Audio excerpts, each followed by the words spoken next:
Hello, everyone, and welcome to AZ Languages. This is a B2 English listening and shadowing practice lesson. You can use this video to improve your listening skills, comprehension, vocabulary, pronunciation, and speaking confidence. As you listen, try to follow every sentence carefully. You can also repeat the sentences after me. Shadowing is one of the best ways to develop natural English speaking skills. Take your time, relax, and enjoy the practice. Are you ready? Let's begin. Today I'm going to talk about some of my favorite childhood activities. More specifically, I'm going to talk about activities I enjoyed outdoors when I was a child. When I think about my childhood, many happy memories come to mind. I remember spending long hours outside. I remember playing with friends.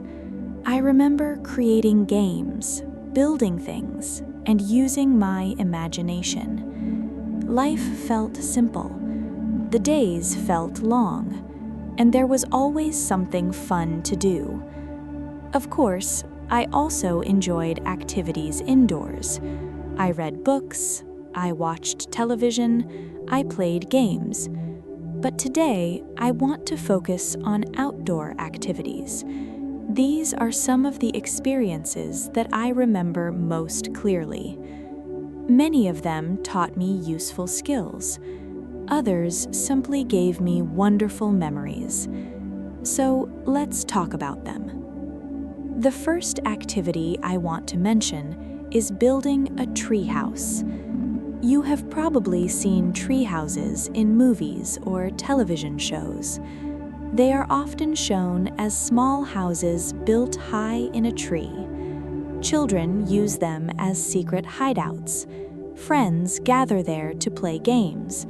Sometimes they become the center of a child's imagination.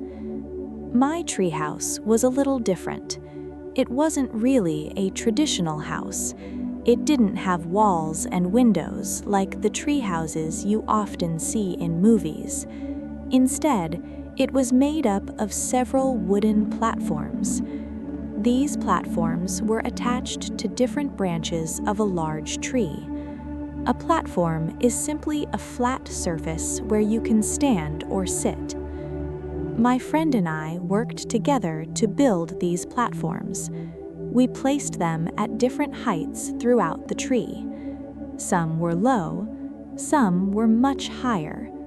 The goal was to climb from one platform to another. To make this possible, we also built wooden steps. We attached pieces of wood directly to the trunk of the tree. These steps acted like the ladder. They allowed us to climb safely to the different levels. Well, at least they seemed safe to us at the time. Looking back, I realized it was probably a little dangerous. We were only children. We didn't have much experience with tools, but we were excited. We wanted to build something ourselves. One thing I remember very clearly is learning how to use a hammer. A hammer is a tool used to drive nails into wood. A nail is a small metal object with a sharp end. You hit it with a hammer to secure pieces of wood together. Before building the treehouse, I had very little experience using these tools. The project taught me a lot. I learned how to measure things. I learned how to attach pieces of wood. And I learned the importance of patience. Sometimes we made mistakes. Sometimes we had to remove a board and start over, but that was part of the process. The interesting thing is that I think we enjoyed building the treehouse even more than using it afterward. The construction itself was exciting. Every new platform felt like an accomplishment. Every improvement made us proud.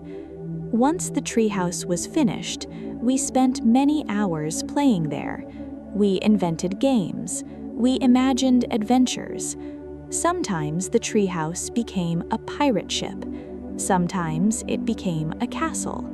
Sometimes it became a secret headquarters. Our imagination transformed it into many different places. I also loved climbing trees in general.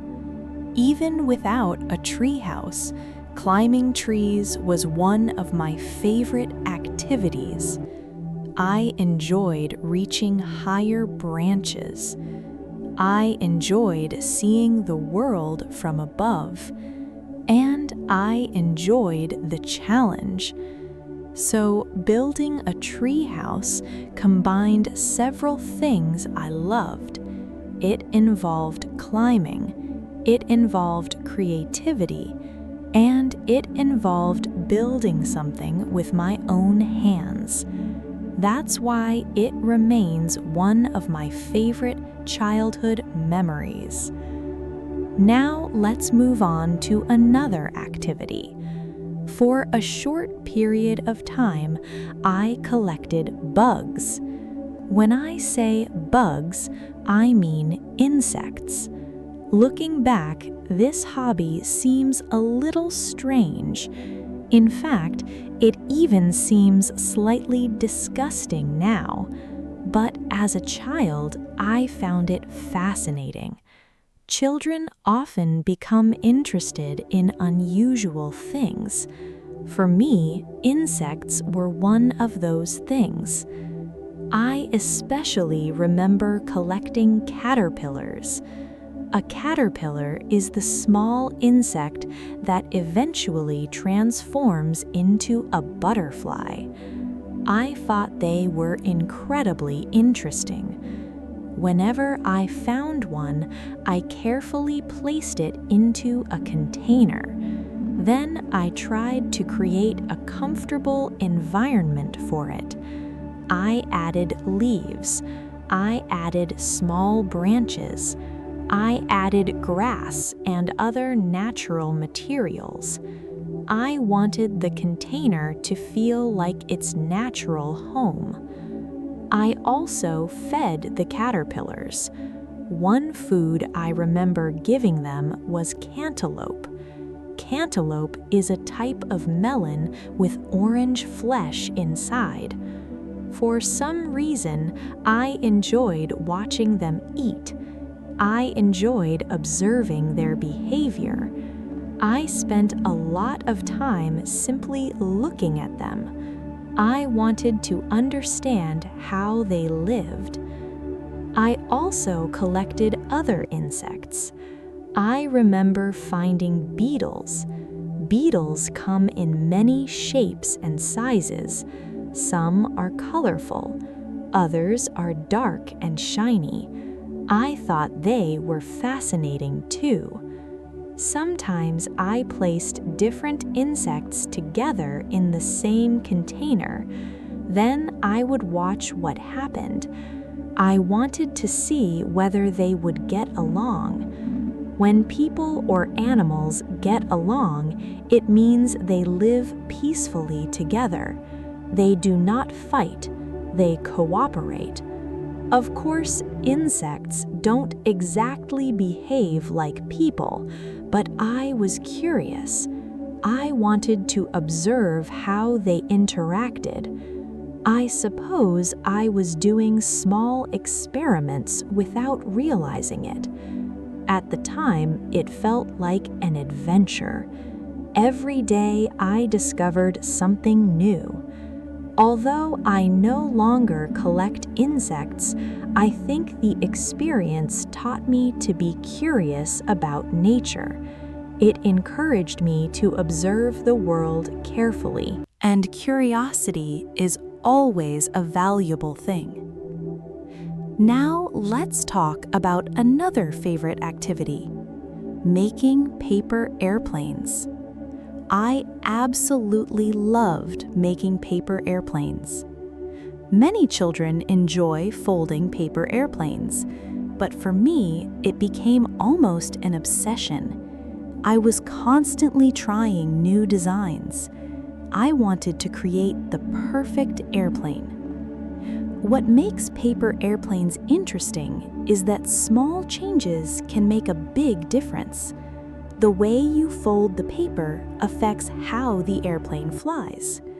A slight adjustment can improve the distance. Another adjustment can improve stability. Each design behaves differently. My neighbor and I spent countless hours experimenting. We tested different shapes. We tested different folding patterns. We compared results. We tried to discover which design worked best. Eventually, we found one design that seemed almost perfect. It flew farther than any other design we had tried. It stayed in the air longer, and it was very reliable. We used that design over and over again. In fact, we made it so many times that I still remember how to build it today. Even after all these years, I could probably fold that airplane from memory. That's how often I practiced it. The design itself was quite detailed. It required many folds. You had to be careful. If one fold was slightly wrong, the airplane wouldn't perform as well. But that challenge made it more enjoyable. I liked paying attention to details.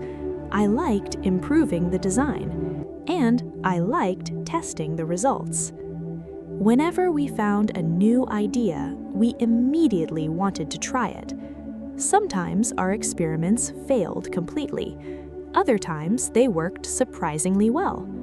Either way, we learned something. That's what made the activity so fun. It combined creativity, problem-solving, and competition. Every new airplane felt like a new opportunity. Now let's move on to another activity. This one was called cardboard sliding.